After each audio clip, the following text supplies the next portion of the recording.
Welcome back to the Quiet Part YouTube channel, and an incredible welcome not just to you for returning, but a welcome to me for returning. Back on October 31st, I posted this video titled Saying Goodbye, which forewarned of me disappearing from the internet for the past 30 days, and today is now December 1st, Monday, December 1st, 2025.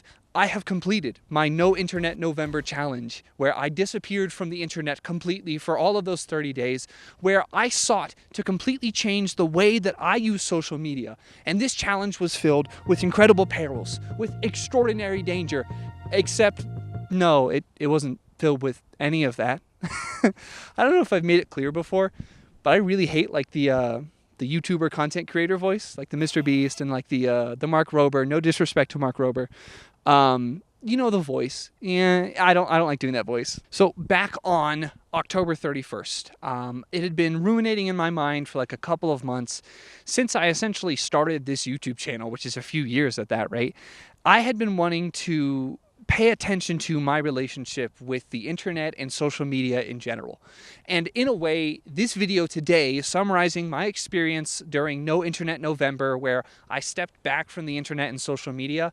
This video is kind of part of a series, because when I first started this YouTube channel, I just had an unending need to challenge myself and learn new things and talk about stuff and grow.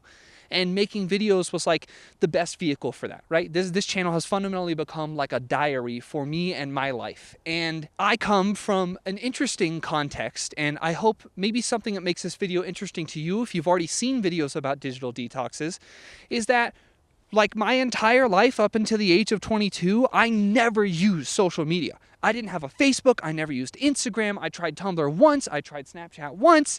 I tried Facebook once when I was a kid. And I made a decision at 12 years old that, hey, I'm not built for this. I'm too easily addicted. I am too anxious, and I'm not patient enough to deal with the power of being able to DM people I know 24 hours a day, anything that's on my mind.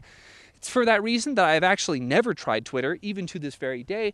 A couple of years ago, I started this YouTube channel. And it's a YouTube channel, right? It's got comments, and like I'm posting things, and like there's an egotism to that. And it's obviously social media, except instead of me consuming it, this time I would be creating it. So towards the beginning of this YouTube channel, I made a video. I forget the title anymore, but I know the thumbnail says, "Don't Lose Your Way." And it's a video talking about how I wanted to approach using the internet as someone who really had never used it much before. And I left myself some important wisdom that I clearly had forgotten, which was that, you know, the internet should be used as a tool for learning. It should be used as a tool for communicating and connecting. And at the same time, because it is so anonymized, it's really important to Q-tip, quit taking it personally. That was my advice and my sort of conclusions as someone who had never used the internet much before and was now using Reddits and in my own YouTube comments all the time. I was completely right about how wrong things would go. I did get lost in the sauce. For the past year of this YouTube channel, I was constantly checking YouTube comments, and I was always trying to post my videos to Reddit, and it just sucks. Like, it was just terrible. So back on October 31st, I posted this video titled Saying Goodbye. I've mentioned it a few times. Let me blur it in the background and explain to you the 3 goals that I set out for myself on October 31st to last me through now to December 1st, a whole month later after I've completed the challenge. Here were the 3 goals. Goal number 1. I wanted to completely abolish and destroy all of my doom scrolling, comment reading, social media app checking, URL typing habits. I wanted to kill all of my social media and internet habits completely. And second, I wanted to evaluate and try to remember what it was like to be a normal person who is busy working a 40-hour work week and not constantly tapped into the stupid news about Hassan or some Ethan Klein or just all this stupid internet garbage. I wanted to remember what it was like to be a normal person, and I wanted to see how that would change how I talk about politics, how I learn about politics, and how I think about politics, especially because this channel is so very political, as you know. Third, I wanted to really investigate a kind of specific question. I wanted to look at whether or not being online or offline is a privilege or not a privilege.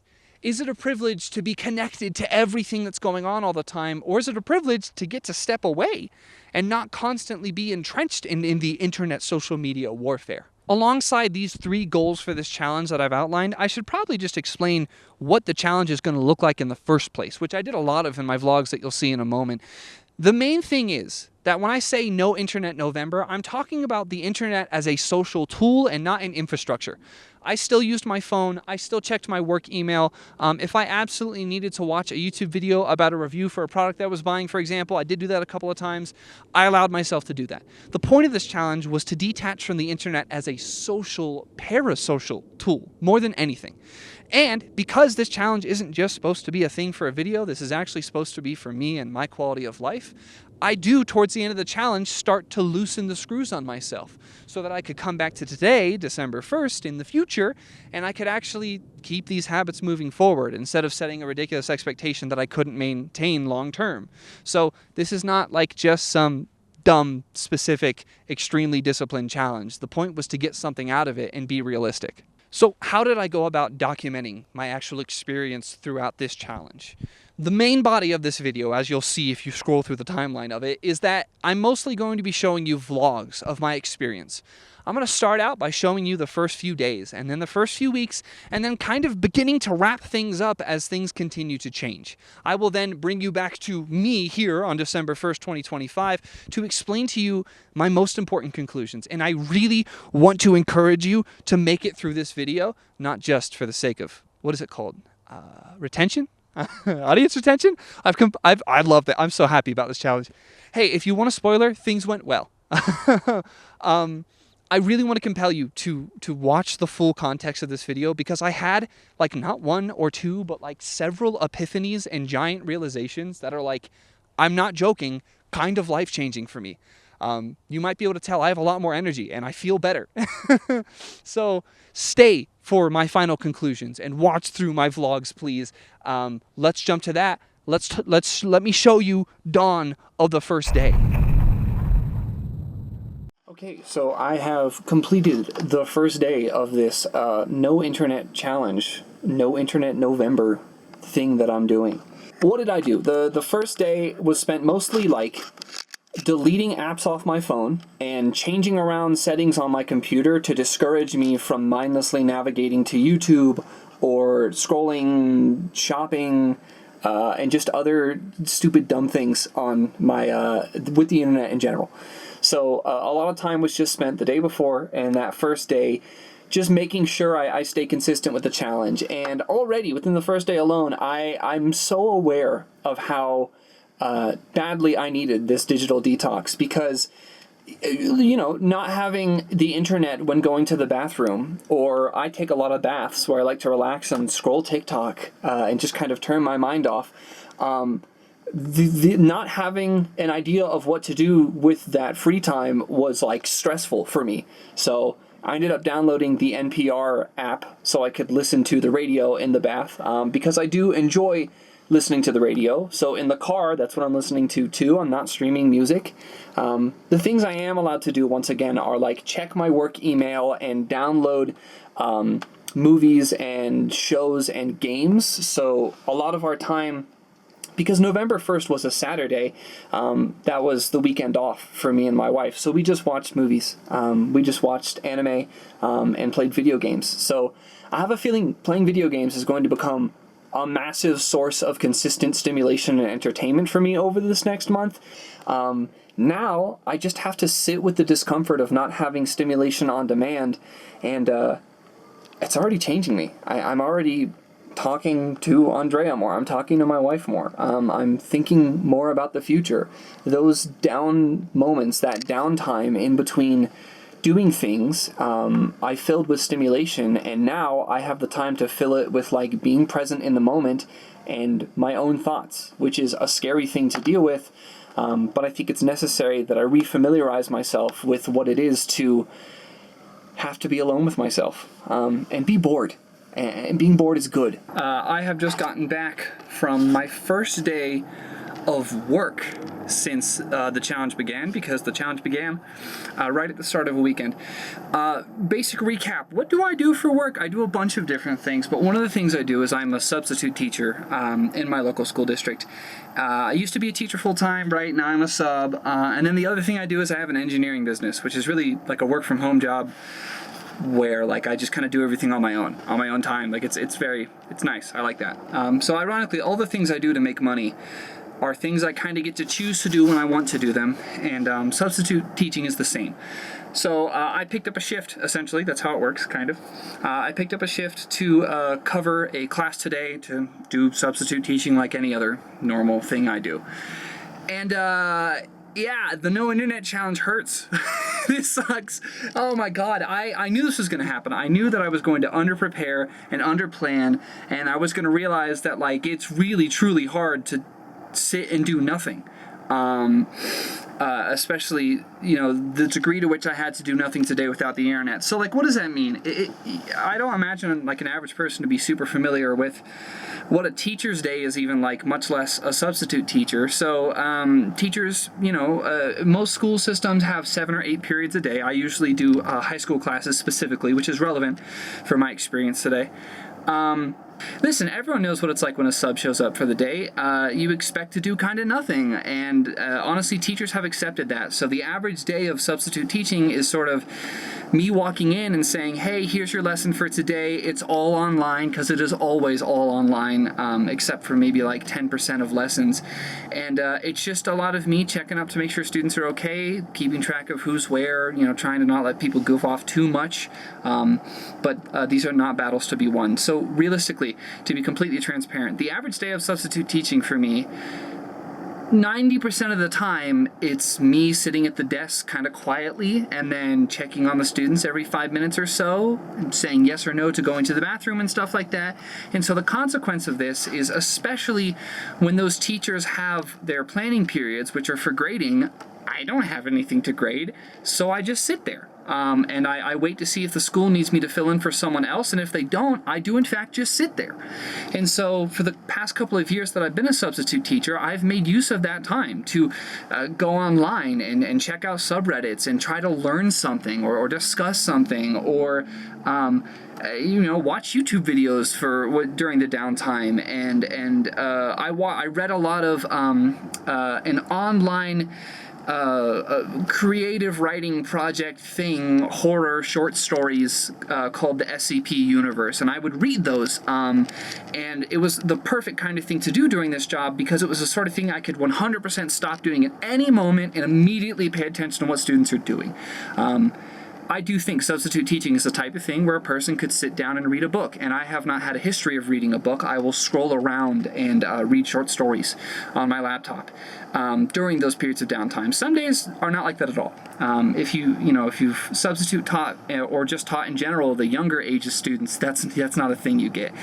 My experience of having a lot of downtime is because I teach high schoolers, and high schoolers are apathetic, and they know the routine. When there's a sub, whatever they're going to be given that day is busy work, and it's usually not that important, unless it is, in which case like I try to match that energy. But the thing is, of not having any real internet access is like, what do I do all day? I've never had to think about that as a sub, because I always could read these little horror short stories, or screw around on Reddit, or watch YouTube videos during those off periods especially. I have a rule of like, I need to be able to drop what I'm doing at an instant, and like a fight could break out, or something could happen, or a student could need help, and I try to be a genuinely moderately attentive sub. But the reality is, a lot of my days are just kind of me being present and making sure no one dies, and that means a lot of me sitting kind of quietly at the teacher's desk and just kind of passing the time while being an adult in the room. Yeah, it looks like there's a lot of reading in my future, which I guess could be good for me. I guess it'll improve my literacy. I was already doing reading in one format or another by talking about things on subreddits and reading up on new topics I hadn't heard of, but now it's just me. It's going to be just between me and a book, or me and whatever dumb visual novel I read. I would like to find some sort of menial, truly low focus video game to play, like equivalent to Solitaire or Minesweeper.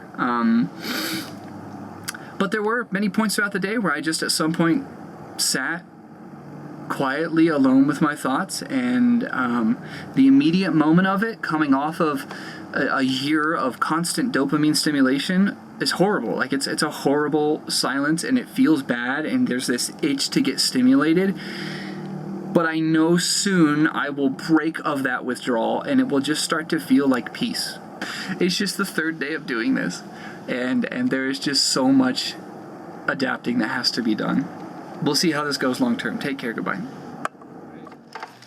I have finished yet another day of this no internet challenge. Sorry, trying to make sure I'm at least somewhat in focus.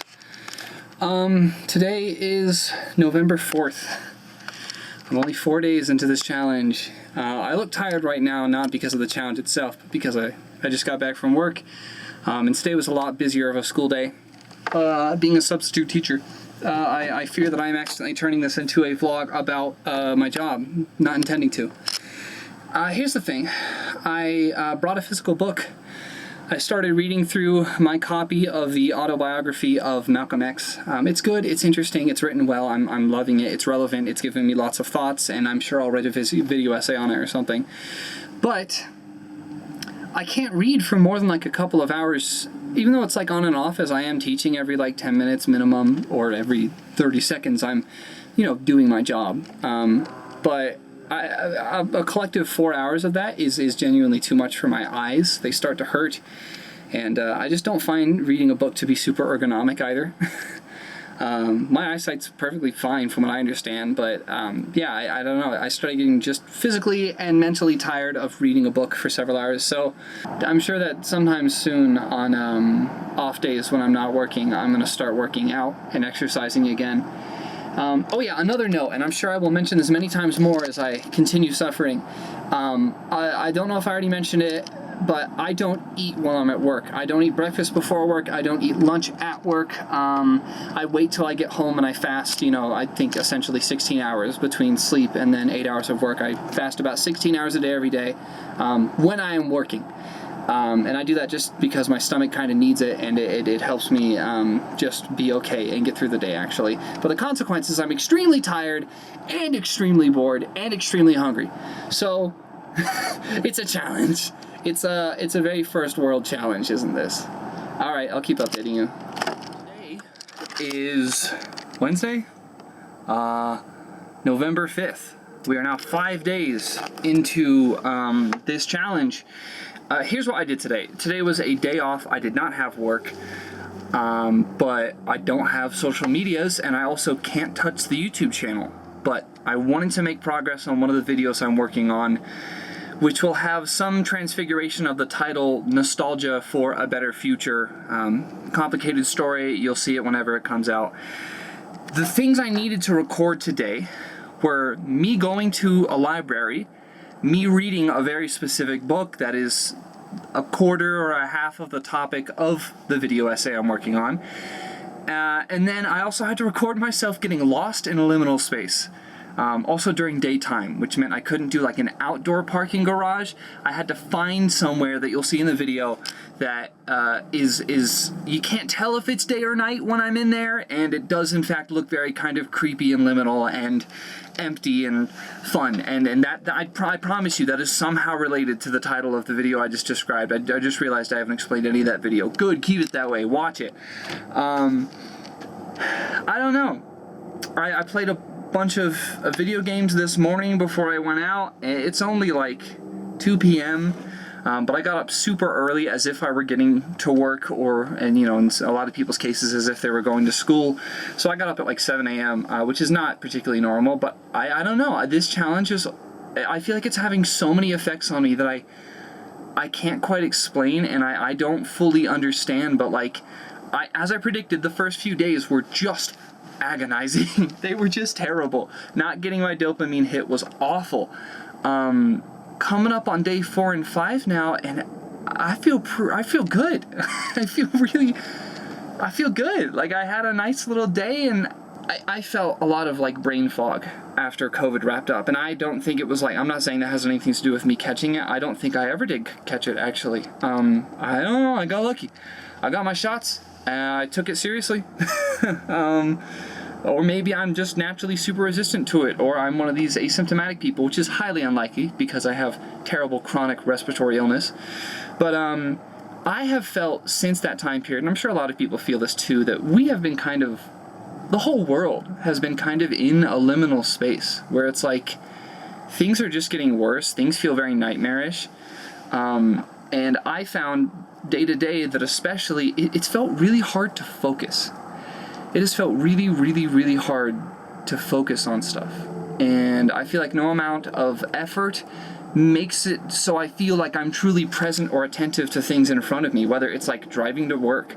I don't drive to work, I ride a bike, but riding to work, or, you know, driving to the grocery store, which we do a lot, or focusing on work, or focusing on conversations with people, or focusing on a lot of things. It's just felt really hard to focus for the past few years for me, and I don't know if that's just me or if that's like a bigger thing, but the past few days, I all at once, after 2 years of what feels like I was aware that I could not focus, I feel like I can focus again.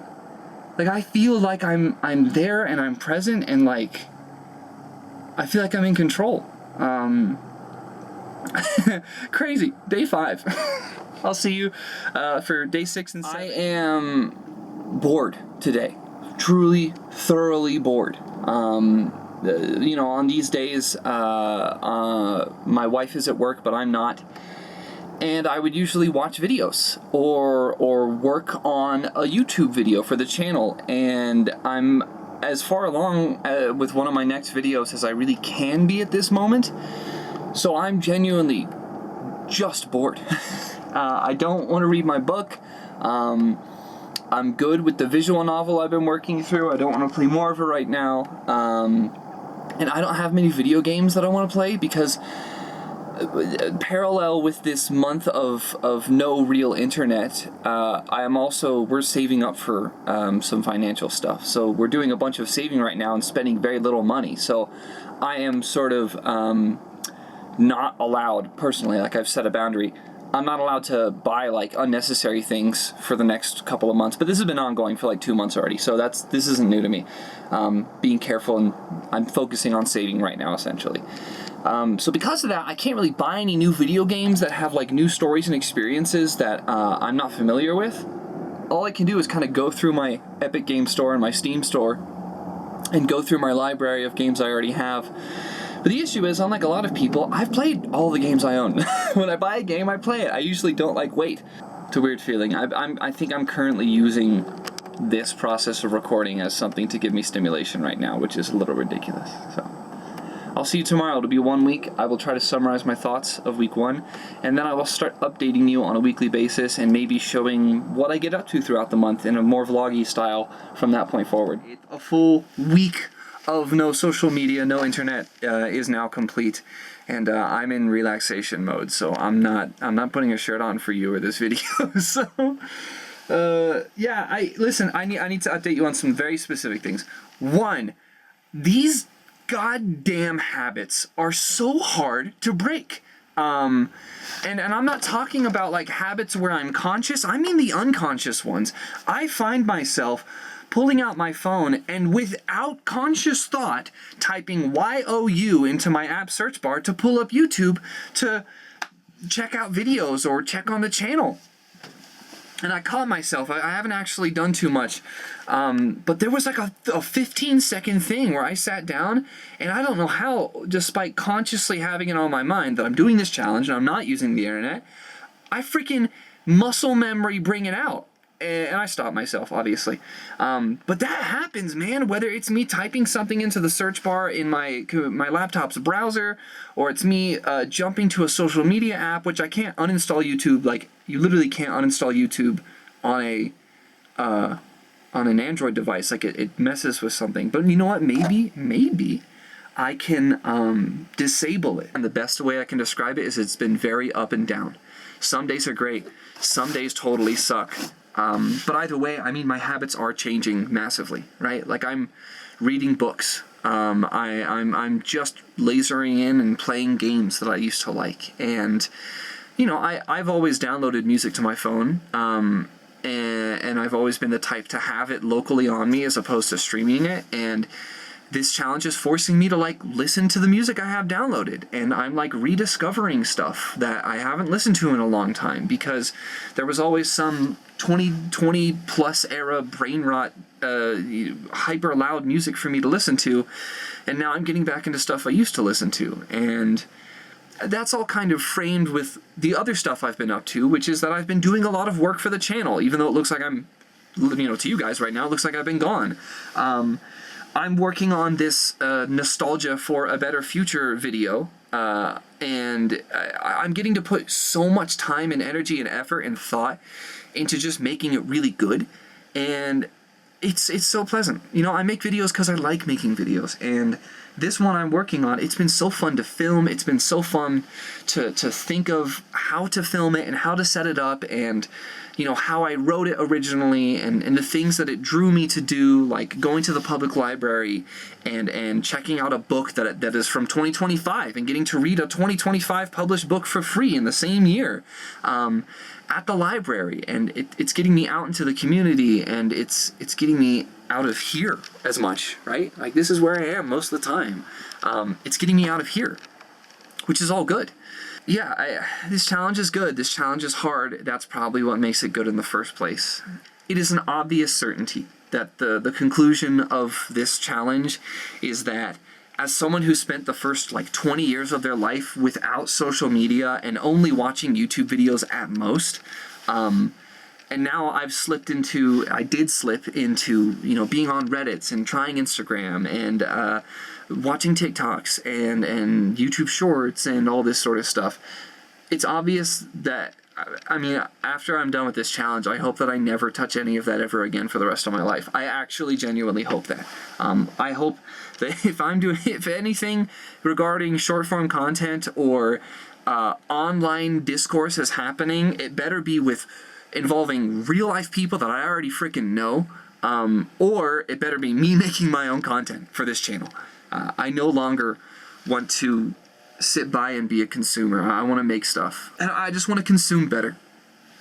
I've really, really enjoyed listening to the news a lot, listening to NPR and stuff. So that's a positive, I guess. We live in this tiny home box truck thing, right? And part of being stealth and living in a city and doing it legally and not running into trouble is being stealthy and not constantly going in and out of it. And so, when I'm home, and by that I mean when I'm in here, the point is to not go out and leave often. It's a whole pattern of thing that allows people to do this successfully in a way that doesn't piss off randos or is illegal or something, right? So one of those things is minimizing even being noticed that I'm in this car right now in whatever random part of the city I'm in right now. And the side effect of that is that I can't just jump out of the car and go on a walk. When I'm in here, I'm sedentary, right? I'm up there in the bed editing or watching stuff or playing games, and that is very, very sedentary, and that is not something I can do very well very often. So I will say I have continued to struggle with unlearning some of the genuinely muscle memory things I do. I'm on my laptop, I have my browser open, I type in RED to jump to Reddit, and I have to stop myself and delete it. Or I type in YOU, even though I have a bookmark for YouTube, I'll type in YOU and my brain will try to go to YouTube. On my phone, I have officially disabled the YouTube app altogether, which has removed it from my phone, so I can't use it, which is good. I don't know if it's because I have an old version of Android, but yeah, I don't even have it on my app screens or anywhere anymore. So now I've dealt with that problem. I am not as politically disconnected as I expected, despite politics and culture and sociology being a big part of everything I do with this channel and just a big part of who I am in general. I'm not as politically disconnected as I expected. I know from NPR's different segments that the government shutdown did end, I think, yesterday. It's over. I'm pretty sure. I don't know more specifics than that. And I know that I think that one crazy libertarian Republican Colorado lady, I think Lauren Boebert is from Colorado, right? I think it's her, is trying to make sure the Epstein files get released. So, like, things have happened, and I am aware of them, but I'm not aware of, like, anything, like, dumb, essentially. Anything that's, like, not big enough to really be worth my time. I'm not aware of these smaller things, but, like, you know, there's a big question of whether or not knowing those smaller things is bad or good, or I really, 2 weeks in, I'm still not really sure where I stand on that. That's kind of a bigger question than I think I could realize in just this time, but yeah, I'm still dealing with being bored really often. I play a lot of video games. I've started playing Subnautica Below Zero. That will occupy me for another week or two, I'm certain. I've gotten really fast at beating Subnautica 1 and Subnautica Below Zero, so, like, I might beat it too quickly. What else? I played some other games. I'm like 200 pages in to my autobiography of Malcolm X book. Like, I'm like, that's far more than I've ever read at once before, like, ever. I'm enjoying substitute teaching as much as I usually do. It's fun, and talking to the kids is interesting. And you know, I taught like an exercise science course a couple of days ago, and I worked out with the students, and we talked about form and just what's going on in general. Yeah, I don't know. Life is honestly, like, pretty normal, and I would say it's less stressful, and I do feel more focused. The past week or so, I sort of allowed myself to start making Google searches again, and I'm just finding that I'm letting myself get distracted. There is a big purchase that I am looking towards and saving for right now in the form of an electric skateboard to kind of replace my rapidly aging electric bicycle that has 7,000 miles on it. So, like, a thing that time is coinciding with is, like, I'm saving up for it and researching and checking reviews for different electric skateboards. I'm very proud to say that aside from one habit that I have added to this challenge, which involves YouTube, ironically, the only times I've watched YouTube videos this entire time are while researching reviews for this electric skateboard, which to me, that doesn't feel like consuming social media whatsoever. That's me doing research to buy something, which is going to be a real kind of expensive investment. So I never felt bad about that. But otherwise, I actually have not watched a single YouTube video aside from one that I've watched several times as the weeks have moved forward. So I need to completely just confess, the habits are not gone all the way. I will pull up the browser on my computer and I will type in YOU to the search bar and click enter without thinking. Trying to go to YouTube. I will do the same thing and type in RED to go to Reddit and click it. And I've decided, and I'm going to keep doing this, every single time I do that, I'm forcing myself to listen to a song called Vignette by 21 Pilots, which is a song about addiction. And it's a song I like, and I just thought, you know what, I need to start reminding myself and slapping myself on the face every time I engage with these stupid, horrible behaviors. So I've started listening to that song every single time and reflecting on the meaning of the song, talking about addiction and what that is like. That's just been interesting. But yeah, I've only kept up with the news using the radio app on my phone. I've played a lot of games. Andrea and I had a great, just normal date when we went down to Broadway here in Denver, Colorado. I love going to Broadway. I'm working on a video too. I wrote a new script for a video about sad boy music, and I would like to film for it, but it's going to be kind of complicated, so I will figure that out. Which means I'll only have put out 2 videos in December, probably 2 or 3 videos maximum, and I wonder if I'm okay with that. And I'd kind of like the channel to slow down in a way where the quality goes up and the quantity goes down. I think I'd like that. Just a few days ago, no, literally yesterday actually, I had like an epiphany about some of the things I've struggled with throughout my life, and a couple of points of trauma that I had been shying away from, and that I had not had the clarity of mind to look at seriously. But between not having the social media thing eating my time, and then spending time in the gym where that's already a very meditative thing for me, I just had a couple of like quick realizations back to back that are like very significant. And I'm not going to go into the details, it's too embarrassing, frankly. and I don't want to get that parasocial. So rest in peace, you. I'm not going to tell you. But the other thing is, as we are coming up on the end of this month-long challenge, I am naturally doing something, and I don't feel bad about this. I am, in fact, easing up on this challenge, and the reason for that is so that when the first day of December comes, I don't just go back to my old habits. I want to integrate these permanently. So I've been allowing myself a couple of exceptions. I already mentioned it previously, but I am researching to buy an electric skateboard to replace my electric bicycle, which is kind of a big thing. It's like replacing your car for me. So I've been looking at video reviews, and I've been allowing myself to do that because it's not consumptive to me. It's getting information via video. Alongside that, I have told you that I've been listening to the same 21 Pilots song every single time I find myself reflexively trying to go to Reddit or trying to go to YouTube. I've started forcing myself to listen to that song. Well, today, I've allowed myself that if I want to search up a video and even if I don't know exactly what the video is, I want a certain type of thing that I want to see and I'm searching for, I am allowing myself to use the YouTube search bar, type in the thing I want, and go get the thing I want. I feel like that's a very good compromise, and that's a very good transition to whatever I'm going to be doing on December 1st, when this challenge is over. And I feel like it also aligns with the core of this challenge, which is to get away from being served content and instead to be the one that is sailing my ship and determining what it is I want to consume with a conscious choice behind it. But there are 5 days left in this challenge. I'm excited for December 1st. And I will continue. I think I'm going to keep doing these vlogs. I like this. This is fun. It's another thing to do, and it's a routine, and it's a diary, and it's a discipline, and I like it, and I value it, and I'm happy with where I'm headed. And I think it's hilarious that not using the internet for a little bit has caused this degree of positive change for my life. Obviously, it's because I have surrounded myself with other things to reinforce this. There are, I forget what you call it, but there are a nest of things that are all supporting the direction I'm trying to head.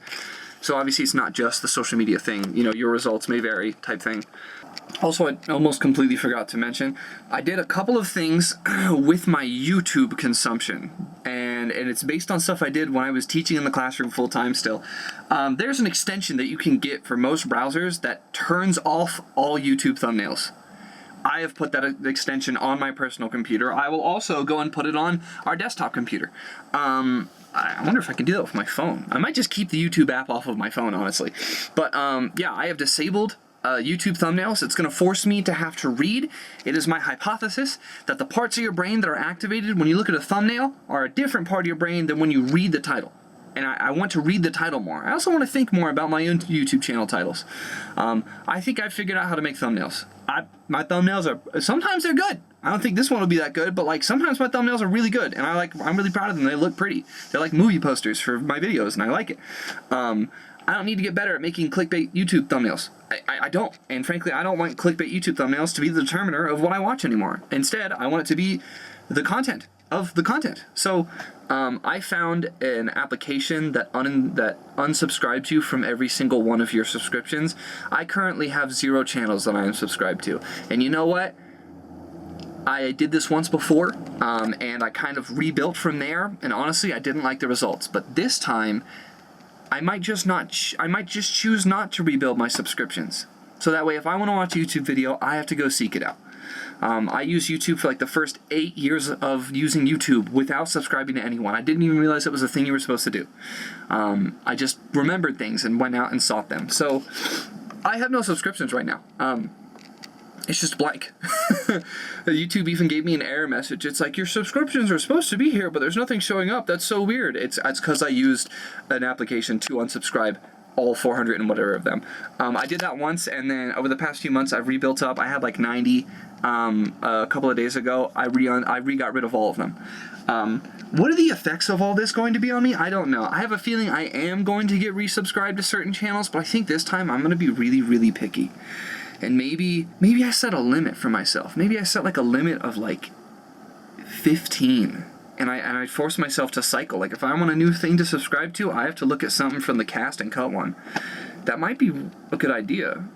I don't know. I don't know what I'm going to do with this. I know I might probably keep off thumbnails, even though it makes it hard to see my own thumbnails on my channel, which I kind of dislike. But We'll figure it out. In case anyone was curious, here's how pretty much every single one of my nights goes.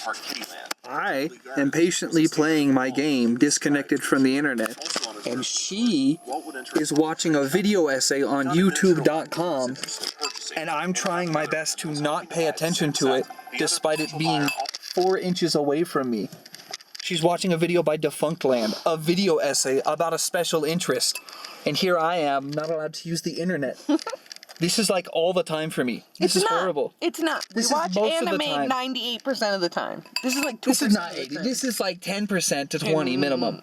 No, this is ridiculous. Look, this is what I have to deal with. I have to put my noise canceling headphones on and try to turn my game up enough that I don't constantly look over at a YouTube video playing. It could be like a mukbang video of like a competitive eater. It could be a video essay about some special interest.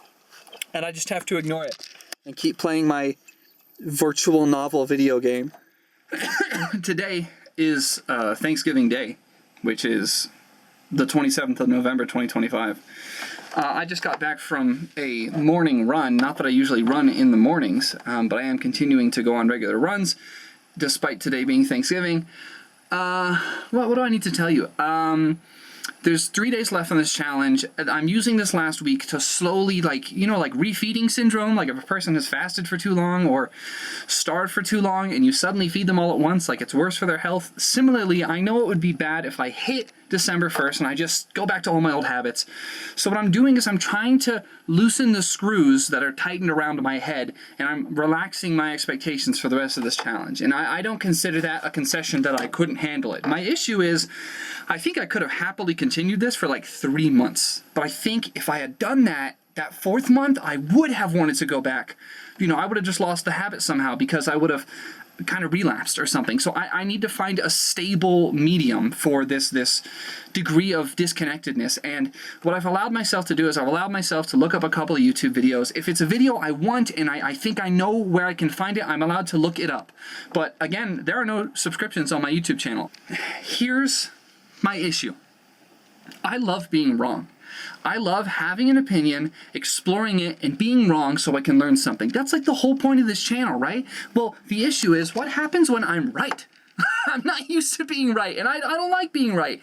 There's a part of me mentally that says, if my first assumption was correct, I clearly just didn't try hard enough to dissuade my original opinion. And guess what? My original opinion of social media and the YouTube comments specifically is that the YouTube comments are not fucking worth my time. They're a goddamn cesspool, no different than anything else. And I'm so sorry to those of you that are incredibly kind and nice in these comments, but you and I cannot control the awful people saying random awful things, and the fact that there's no damn social cues on these comments. The one that I read one comment and I'm like, you know what, I'm never reading comments again.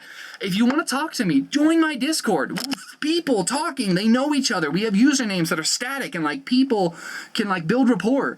Whereas the comments are just truly random online anonymous public forums. It's completely different.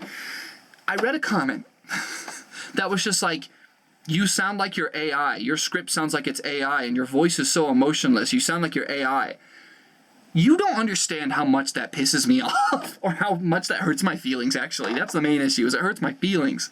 I get that I'm fucking autistic. God damn, you don't need to put it like that. And I know the person that wrote that comment. I'm so sorry if you're chill and you didn't mean it to be mean.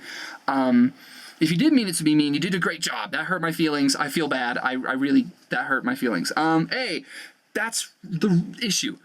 I knew that I wasn't built for social media when I started this challenge. I knew it when I made that video 1.5 years ago about don't lose your way, my rules for using the internet. And then I made a video called The Social Media Monster. I've always known that I am not built for talking to strangers anonymously online where there's no systems of accountability and they can say whatever they want and there's no social cues. So I hate the fact that I was right. I was right. I was completely right. The anonymous public parts of the social media system are horrible and not worth your time, and you shouldn't engage with them, and it is a waste of time. If you want to figure out a way to make something more personable, then go talk to people. Yeah, go get their names, get their personal DMs, and or set up a Discord server or set up real life meetups or something. But like, no, like it is not a replacement for real life. And the big realization I've had is this. My confidence has always been sourced from the fact that I will not tolerate for myself what I believe others should not tolerate for themselves. And the thing I usually don't tolerate is injustice, right? Or unkindness or something like that. Well, guess what? Here's the issue. By constantly trying to use Sonder on the internet, despite the design of the internet not being compatible with Sonder, and when I say the internet, I mean like anonymous online public forums. I don't want to restate that 5 more times. I realize now that like it's just not going to happen.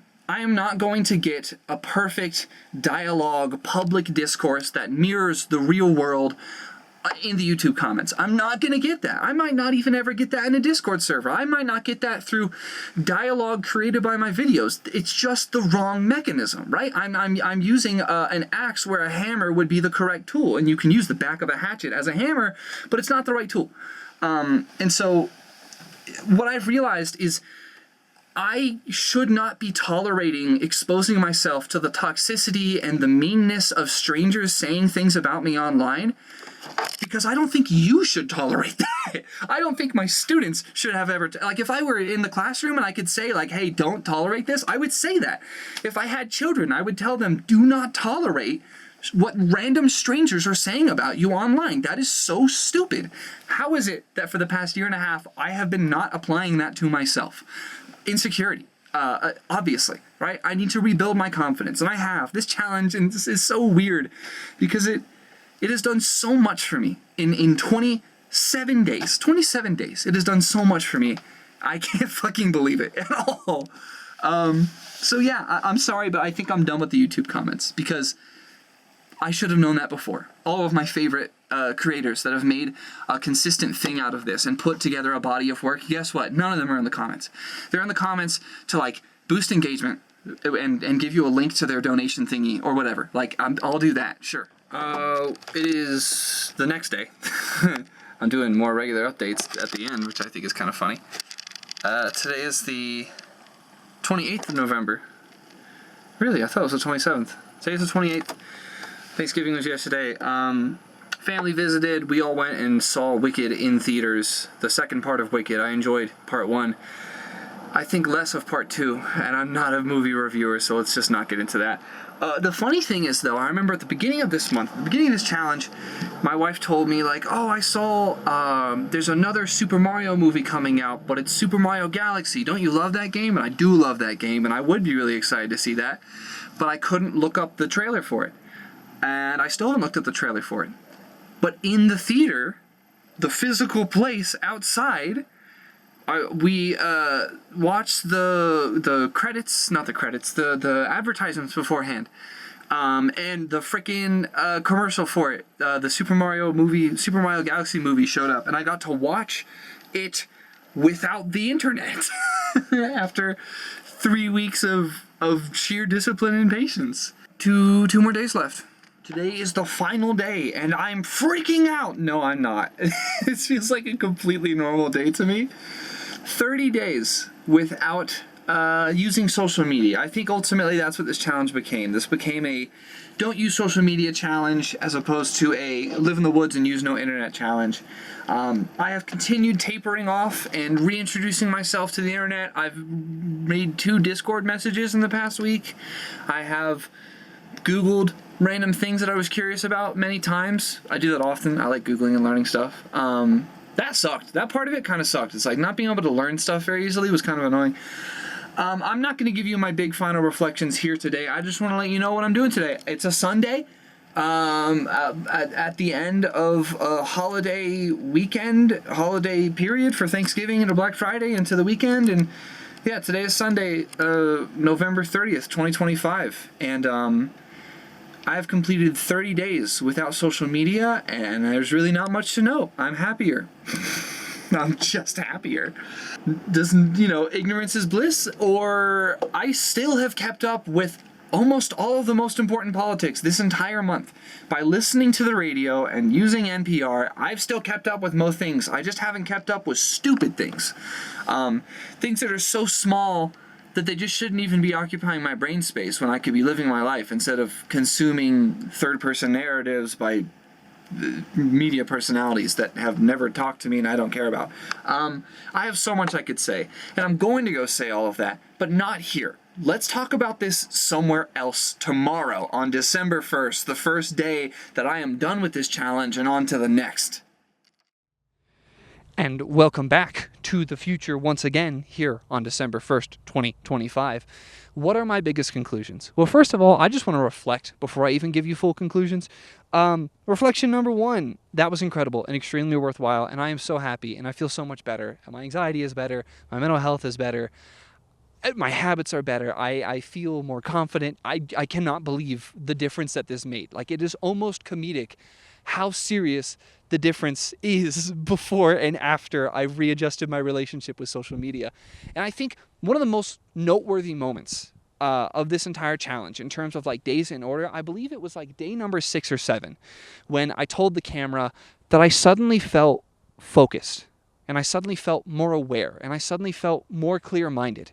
That is the most withstanding and consistent thing that I have gotten out of this. I just feel persistently in a clearer state of mind. And for that, I am extremely humble. Now, on to answering the 3 big explorations of this actual challenge, and then I will leave you with my final conclusion that I think is extraordinarily valuable. What was the first question? The first goal was to address my social media habits. They are gone, but I would only say halfway, which is a shame. You would really hope that after 30 days they'd be completely gone. They're not. These habits are so freaking enduring. That's the word I wanted to use earlier. They're really, really enduring.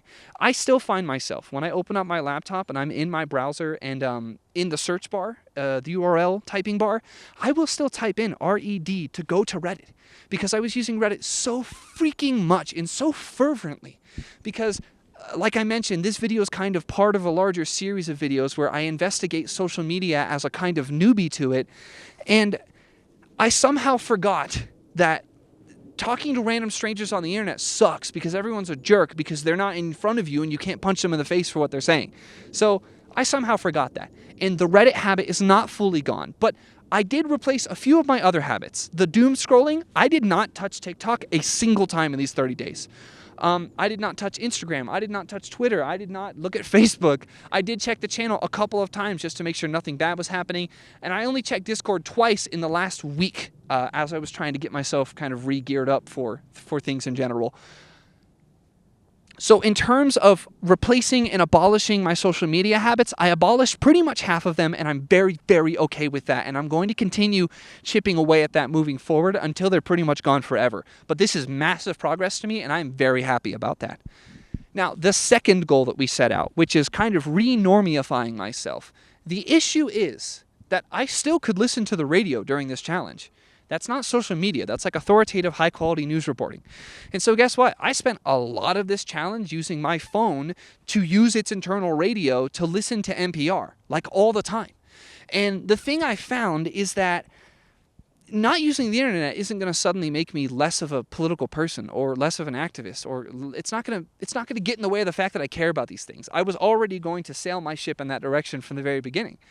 So I still kept up with some of the biggest news and also some of the stupid news because I am a substitute teacher. And guess what? The high schoolers would tell me the weird, ridiculous thing they heard about the president that week without prompting, I should note you, like zero prompting. They just want to tell me this weird, inappropriate fact for some reason. I don't know. Teenagers are weird. I feel a little bit more normie-ified, and I like that. I feel like I don't know whatever stupid social media drama took place this month. I don't know what thing happened in my smaller creator space of like the political, solar punk, environmentalism, punk creator sphere. I actually don't know what dramas took place, and I feel good for that because honestly, I don't know if it would have made me a better person or a better activist or a better leader for knowing. So I do feel like I got re-normified, and I feel especially grateful and good, but still skeptical that I got to experience what it's like to only get your news from like authoritative sources and like local reporting and things that are extremely vetted. And maybe to some degree I could say that even the corporate NPR news media kind of was able to pull aside the useless stuff and kind of only focus on the things that might actually be worth knowing and having me be aware of. Alongside also, like, I listen to a lot of podcasts on NPR, essentially, right? I didn't listen to any other podcasts other than the radio format, but they would do interviews with actors and talk about movies and do more casual stuff too, and that was fun and relaxing to listen to. So have I renormified myself and have I replaced my social media habits? Absolutely. In the morning, this morning on December 1st, I did not go check YouTube videos in the morning. I did not scroll TikTok. I turned on NPR and listened to what was going on this morning. And it felt way better. So much better. Question number 3, the big question. I think this is a really valuable sociological question. Is it a privilege to be connected, or is it a privilege to be disconnected? Let's just set the framing here real quick. One could say that it is a privilege to be connected because, I mean, you get to know what's going on all the time. You get to make decisions about how the world is changing and how those things might affect you and your family and your life. And that is an incredible privilege to be connected all the time. But then someone else might say it's an incredible privilege to be disconnected because not having to pay attention to all the terrible things going on in the world, to all the different demographic groups that are currently being constantly hurt by our fascist government, being disconnected could arguably be a privilege because it's like, well, there's only a few types of people that don't have to worry about their family being kidnapped or their gender being considered no longer human or their socioeconomic status being completely destroyed by ridiculous choices by the government right now. You could say in some contexts that it is a privilege to be disconnected, not connected. My answer to this exploration is that neither of them are a privilege. The privilege is in being able to choose.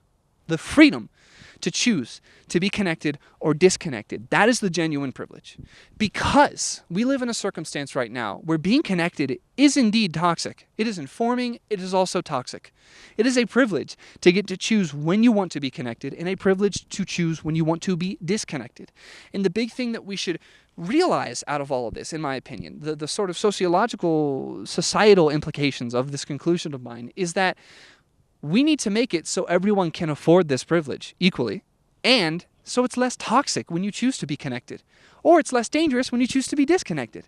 We should pursue a world where the social media algorithms are not so deleterious for your mental health that they hurt you, and also we should pursue a world where you have enough control over the direction of your life such that you don't need to be afraid of being disconnected for a few months, because voting is so powerful and the people's voice is so powerful that you don't have to worry about some fascist declaring your gender no longer real or human, or some fascist deciding to pluck your neighbors off of the street despite them being nonviolent. We should pursue that world where the privilege is in getting to choose and both options are healthy and stable for people. All right, giant reveal, big thing. What is my big brain wisdom to give to you? What is the thing I've been alluding to this entire time? The final and big conclusion. Here are my thoughts. Here is the thing. I'm sorry for playing it up so much and being dramatic, despite making fun of dramatic YouTubers at the beginning of this video. That's kind of messed up. Here's the metaphor. You should sail your own ship. You are the captain. We all have our own ships. It is up to you to sail it. And so regarding your relationship with social media, do not let algorithms sail your ship for you. Do not let the design of these applications determine what you consume. You have to determine it for yourself. You should take absolute and total control and take hold of the steering wheel of your ship, the oar thing, if it's a sailboat. I don't know. I'm not good at ship metaphors. I really shouldn't have used this. You are the captain of your own ship on the internet. And if you're not piloting, the currents are doing it for you, except in this case, the currents are designed by billionaires that want to sell your data and maximize engagement so that way they can sell you advertisements from advertisers. And also, I don't know, Palantir is probably connected somehow too. You must steer your own ship, because if you don't, the social media algorithms will do it for you, and the destination it takes you to is likely not one that is healthy for you, because they are not prioritizing your well-being. They are prioritizing a profit. You must prioritize your journey and seek your destination. You must sail your own ship. So I super duper encourage you. After this month of experimentation, here's the thing that I think an average person should learn. Do not mindlessly consume anything. All right? Determine how you're going to consume it, and then let yourself go mindless. then let yourself take a break. You don't always have to be connected. You don't always have to be disconnected. What matters is that you have had a conversation with yourself about what you are doing and how you are doing it. That is what matters.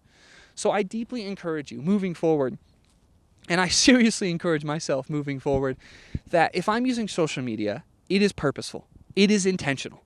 And I know what it is I want to get out of it. And I especially am not letting an algorithm decide what I want to see, because it is only going to feed me things that prioritize engagement and just milk me and my soul for all I've got. All right, wrapping up, talking about the future.